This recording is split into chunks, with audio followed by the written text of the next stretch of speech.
Ако за министерот за здравство, премиерот и другиот државниот врв, бирократијата е проблем, што пациентите со цистична фиброза немаат трикафта, што останува за обичниот човек? Набавката на лекот трикафта стана научна фантастика, додека пациентите живеат во страв и неизвестност, молејки за лекот што живот им значи. Постапката за негова набавка со месеци е заглавена во владино министерски лавиринти.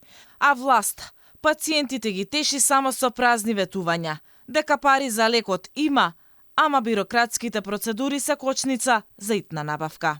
Лекот да ни се даде веднаш и сега и да бидеме ослободени од оваа партиципацијата што мора да ја плаќаме 3000 денари секој месец, што ова веќе не се издржува. Не знам веќе дали сме доведени до тој степен да побараме и азил од оваа држава, што веќе јас 31 година живеам во оваа држава, да си приморан да побараш азил, бидејќи не ти се дава лекот од кој животот ти зависи. Пациентите се жалат и на трошоците кои ги имаат за терапии и лекови што ги плаќаат приватно.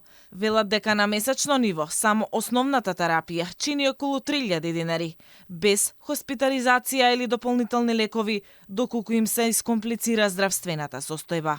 Откако имам наполнет од 26 години, ностоп ги плаќаме лековите, 10 кутивчиња лекови за да ни се вари храната се 3000 денари, што е многу како некој индивидуа со цистична фиброза што се носи со болеста од самите 2 месеци раѓање.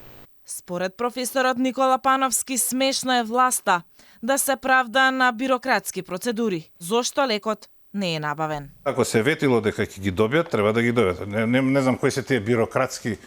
Мислам, бирократски може јас да се жалам и вие, и професорот. Ама кога државата се жали на себе да сме си... ние тројца, еден председател, друг премиер, трет министар и дека бирократски тешко оди. Па како тешко оди сега бирократски, кога се е во ваши раце? Откако во февруари почина пациент, државата во март набави трикафта само за 12 болни, а чекаат околу 120, меѓу кои деца. За сега останува неизвестно кога ќе стигне следната пратка со лекот и за колку пациенти.